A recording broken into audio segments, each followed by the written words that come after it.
So you joined me this morning at the Motorist once again for the Furious Driving Social. Car you might recognise is Matt Richardson's Rover 75 1.8 turbo. Hopefully we'll be having a quick chat with Matt about that car a bit later on. Here we have got Darren and Matt. Morning. Good morning to you. Hi there. You had a good journey up? Not too bad yesterday, got M25 and everything else chaotic, as Mr. Furious would say, as well. But Yeah. we got here safely in one piece and the car got us here. Excellent. Yeah, so they've travelled all the way up from Essex in this Vauxhall Carlton. Now, this has got a bit of an interesting story you were telling me. Yes, it was a three-owner car previously, and then sat for 10 years in an underground car park, just dormant. Right. And then 2.5 years ago, the collection was being liquidated, and I saw it come up for sale and bought it. And me and a friend spent a lot of time sort of recommissioning it and getting it back to life. So it's a joint project with me and my friend Alex. Yeah. That's the thing, sometimes the car's been sat, obviously you do get some lovely preserved low mileage cars, but there's certain parts that don't like being sat as well. Anything rubber, tyres, fuel hoses, all let go. Cooling system, everything. Yes, so a lot of work to get it to this stage now, and paint that was as smooth as sandpaper. You were saying obviously today's probably the most mileage this car has done. Yes. In many years. I think in the last, we've had it 2.5 years, and I think in the previous 12 years it had done 104 miles. Right. So this weekend it should be clocking about 500. Yeah. And it's his first proper outing this weekend. So a real test then. Yeah, so fingers crossed to get us home tonight. It's like it's a hype roll, isn't it? Yeah. So how do you find the car then, Matt? Well, been out for a while, innit? Comfortable. So me, my dad, and your mates go out on it sometimes. Went to Southend about a month or so ago. Yeah. Really nice, comfortable seat. Cruises really soft, nice and slowly. Absolutely amazing car, I must say. Yeah, obviously it's quite a bit older than yourself, so I mean I can just about remember these as a child, but yes, it must be quite strange for you riding in a car like this. Yeah, well, the thing is, my dad had a lot of cars, like older cars than me. So for now, to me, it's like quite weird for me. But to be fair, I'll say for me now it's normal. So Yeah. Yeah. What do your friends think of it? my friends, I think the other day we had it, me and my mates went down to the gym and Dad took us there and they said, it's comfortable, isn't it? It's really nice and comfortable. Yeah. Someone asked me, inside the door and back of the car bed's got the ashtrays, and my friend asked me, are they charging ports? And the lot was quite immense afterwards. Yeah. Yes. Yeah. They wondered why the cassette deck weren't charging their iPod. Exactly that. Or their iPhone. Yeah. Well, luckily this sort of angular styling is coming it's very retro now, isn't it? So it's become quite popular. One thing that hasn't made a comeback though is wipers on the headlamps. No, they didn't turn so popular, but it's a very kitsch 1980s. Yeah. It goes with the brown velour quite nicely. It does, doesn't it? As with this gold paint as well. Yes. Yeah. Yes, indeed.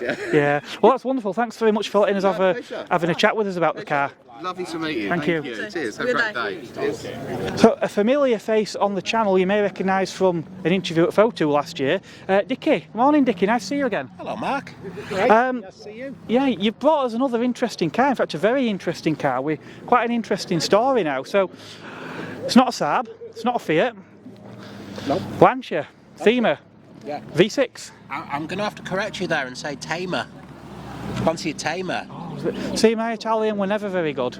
They're just about everyone in this country calls them a Thema, and even when I went to Walker's, which is a big Lancia specialist up in near me, and I said Tamer, they didn't know what I was talking about. They were like, "Oh, you mean a Thema?" I was like, "No, Italians say Tamer, so I mean Thema for So do Italians say Lancia or say Lancia? Lancia. Lancia. Yeah. Lancia, which is actually Italian for launch or to throw. Oh, right. So if you ever look at Italian cars adverts and it translates into English, it usually says throw for Lancia. Oh, right. Which I is didn't know really that. strange, but Yeah. I'm used to that now. Right, interesting. Yeah. So yeah, back to this particular car then. So you've acquired this quite recently and put it back on road, but this car's not from UK, is it? No, this is a Dutch car. It's 1992 Tamer V6, and it's been in. It's originally supplied Dutch car, and I imported it in January, just because I couldn't find one within budget here. Yeah. And the V6 manual in Series 2, which this is, was never sold in the UK. Right. So yeah, I've got a left-hand drive one, and it's fun. Yeah. Sadly, it has meant you've had to make a bit of room in collection to accommodate this one. Yeah, one or two have gone. The Seat that you saw last year, that's gone. It's gone to a very good owner, and it's already having work done and being very cherished. So I'm always happy when that happens. But you can't keep them all. So I've got my Lancia, so I'm very happy with that. That's wonderful. One car that hopefully you are keeping, and that I'll be speaking to you again in a few months' time at Photo, is the Renault 19. Yeah, that'll be it. That'll be there. That's my old faithful. That's my favourite. Sorry, I've had it 9 years, and it's just the car that I'll never ever part with. But it's not looking. It's coming off the road at the end of this year for a bit of love. Yeah. It needs. Possibly needs a respray actually. Yeah. But it's never really. It's always been used, and it's always been at the bottom of the pile, so it really needs a bit of attention. But it shines up nicely. It's quite shiny at the moment actually, because I polished it the other day. Well, I'm certainly looking forward to seeing that one anyway, and thank you very much for having a chat with us about this one, Dickie. It's been a real pleasure. Yeah. Thank you. So, lots of really interesting cars here. Lancia Fulvia HF. I adore these things, and I actually really like this particular body style as well. Quite a remarkable car, really. We've got this very narrow degree V4. It's sort of a single head, but in a V configuration. It's also slung right out forward as well, in front of the axle. So, really interesting car. But Lancia always did things a bit different. They were really in there with things like the disc brakes. But yeah, just a spectacular car. Hemmed in the corner here, we've actually got another Lancia Fulvia, but this one Zagato bodied. Zagato bodied, yeah. Fulvia Sport. Yeah. So Andy, tell us a little bit about this car and how it came to be yours. Well, I've had it 7 years now. It was sat in a shipping container for about 25 years. Yeah. Guys got it out the shipping container thinking they might find a pile of rust. Fortunately found a car that was still okay. Yeah. And they sold it at an auction, and then the guy that bought it changed his mind about keeping it, and I saw it advertised and bought it. But I'd been looking for one for a while at that stage. Yeah. So underneath, this is obviously pretty much the same as the HF. The floor pan, basic structure, and mechanically exactly the same as the others. Yeah. But these obviously are coach built, I presume hand built. Pretty much. It's difficult to know exactly what is original, what's not. I've spoken to loads of people and nobody's quite sure. Yeah. And they were all a bit different to each other as well. Well, look at Harry Metcalf's. How many layers of Lancia did he find under the body of that one? Yeah, I did. After seeing one of his videos when he took out all the filler, I did go round mine with a magnet. And it wasn't as bad as Harry's. Oh, that's good to hear. Obviously, Harry's is looking quite spectacular, but it's had some work, hasn't it, put into it? So. Yeah, I was talking to him about buying his exhaust off him last week. Oh, right, so, okay. He's after a new one.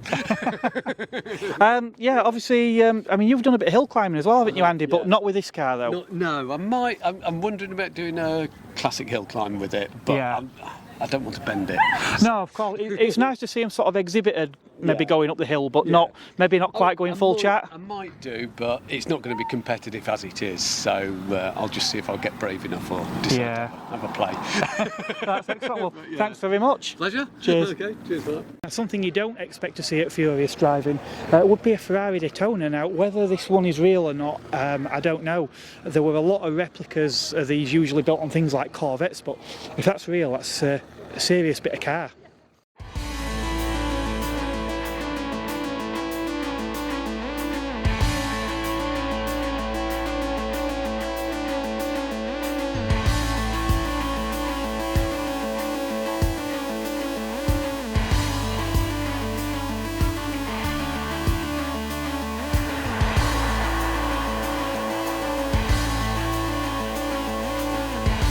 just another car I've come across here, another fellow YouTuber, Davey. Now, I've had Davey on channel before, but I just wanted to quickly mention, Davey's actually travelled all the way down here from Edinburgh to Yorkshire, haven't you, again this morning? Again this morning, yeah. So, yeah, really dedicated channel follower and lover of car events. He's obviously been doing a few bits. I know he's added this lovely roof rack for carrying his bits to get. So, yeah, that's excellent. Thanks very much, David. No problem, catch you later.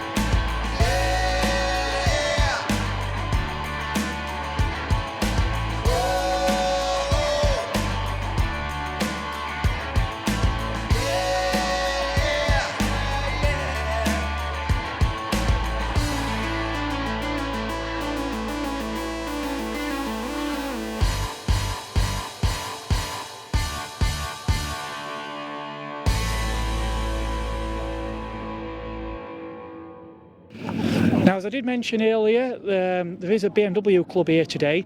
Ronnie has got this lovely car you can see here in front of me, BMW 635 CSI.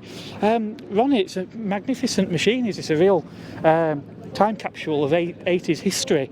Tell us a little bit about how you come to own this car. It's just being from a teenager, seeing them about. Where I used to live, it was a second-hand car dealership. Had these on the forecourt, you know, high mileage company cars. And as you go into school, I just don't, you always have a look and think, well, maybe one day, you know. Yeah. After you get old, and yeah, and if you're lucky, you time it right when they're still attainable. yeah. Yeah. Yeah. Yeah, I mean, it looks a beautiful example. I mean, obviously that interior, that brown leather interior is so period, isn't it? Yeah, It looks in really good condition as well. It's not too bad. It's not too bad. Yes, I've spent a lot of time and effort getting it to the point where we are now. You know. Yeah. But that's the colour combinations are what draw me to this particular one. Yeah. Bronze beige metallic with an, I think they call it Nutra leather. Ah, right. Okay. Yeah, so I like that colour combination. I think one of my favourite artefacts in there that I picked up on is that mobile phone. Yeah. Obviously, back in the day, a mobile phone in a car or a car phone of any sort was a big thing, weren't it? Yeah. And to actually see, to see one in there really is the icing on the cake. Yeah. So is it your first foray into BMW ownership? I used to have an E36 coupe, Oh, right. 318 IS coupe. Yeah. And then when you get married and the kids come along, it's too small to get the pram in the boot, so that had to go. Yeah, the E36 weren't the biggest of cars, was it? Lovely. Oh yeah, certainly. I mean, I remember when they came out and how sort of fresh and modern they looked. They retained that sort of BMW identity with the kidney grille and the round headlamps, but suddenly everything was smoothed off a little bit. And to be honest, judging by what's happened with E30 prices, I think E36 is it's the time to buy one, isn't it? Yeah. Especially, I think 325 coupes are probably going to be the ones to go for if you can find one. I would have thought. 328i.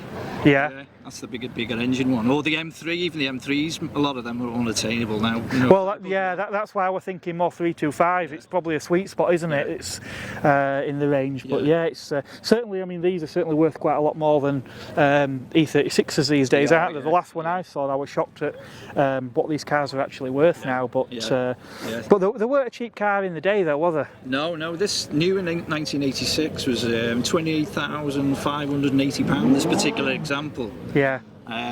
And just to compare it, the same year you could have bought semi-detached house. Well, you could It's a lot of money then. Yeah. You could have bought a Porsche Carrera for 26,000. Yeah. So there's you had to pay a lot of money to own one of these. You know. Yeah. And you didn't get many add-ons as well, radio delete and well, the Germans used to do that. Mercedes and BMW used to always charge you extra. Well, I think Volkswagen, given chances, still do charge you extra for a lot of accessories. So, thankfully, radios are standard equipment these days, aren't they? But it's no air conditioning. No? No. Oh, right. I know it's a car of that era, but I must admit, being that it were not only a premium car, but quite a high up the range premium car as well. I would have thought it might have had that, but No. It's got, if you notice, the glasses are like a brown tint. yeah. Usually the cars are spec'd with brown tint glass. You got two sorts of shades of glass, green and brown. All right. The green cars, if you ever come across one of them, generally they'll have air conditioning. All right, I didn't know that. Yeah, I'll stand with the brown. Don't. Yeah. It's part of that package. So, yeah. At least you've got a sunroof in there, though. I know from my car I've come in, I've got no aircon, but I've got a sunroof, and it does make a hell of a difference. Yeah, so, it does, yeah. But no, that's fantastic. Thanks very much for taking time to talk to me and for bringing this magnificent vehicle here today. No problem. Thank you very much. Thank you. Right, so the busiest man here today, and the reason we're all here, Matt Richardson, Furious Driving. Oh, you're right. Yeah, not bad, thank you. It's great to see you made it here. Yeah, well, it was quite touch and go. Yeah, so Matt's bought the Rover 75. It's actually part of the Trading Up Challenge series that you're doing. This may be the end of the trading up series, but yeah. Yeah, Matt's made the mistake of buying a car that he actually likes, a really nice one as well. Yeah, it's far nicer than I imagined it was going to be, because the price I paid for it, well, it was a straight swap for a Fiat Idea. It's basically half what the car's worth. Yeah. And so my expectations of it, because a lot of these challenge cars that I've done set for myself, someone said, do you want this? And I've gone, yeah, all right. And this is my MOT tester, so I knew it was a good mechanical car because he'd passed the MOT on it a few weeks previously. Said, yeah, another customer has given up driving and sold us the car. Can we, do you want it? Yeah. So I swapped it with him. We wanted a small car for his daughter. And yeah, I just assumed it's going to be a bit rough and ready, but it turns out it's immaculate, low mileage, minter.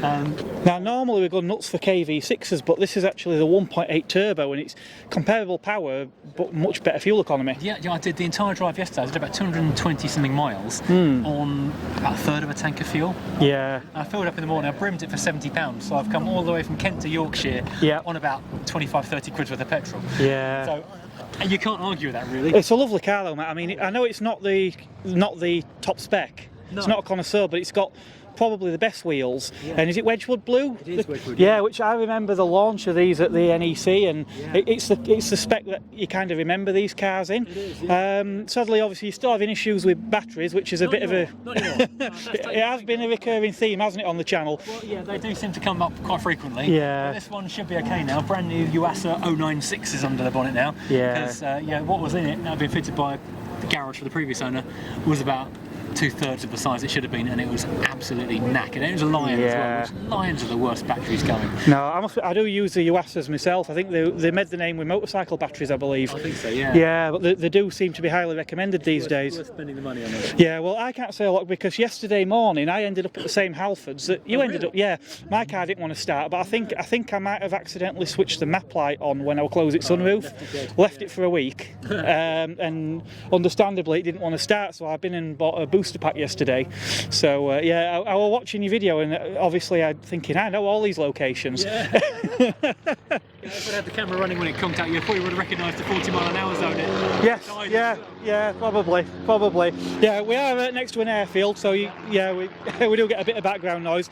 Well, Matt's obviously got a lot to do. He's got all this gear to pack up. Hopefully, you made enough room for your spare wheel. I haven't checked yet. I hope so, but the Carlton there lives quite close by, so if we are stuck, then I'll bung a few bits and bobs in there. We're sorted then. Yeah. So well, obviously Matt's got a long drive home, so I will leave you in peace. Thanks very much, Matt, and as always, we know the drill: like, comment, subscribe, and yada yada yada. Yeah, smashing. See ya. Bye-bye.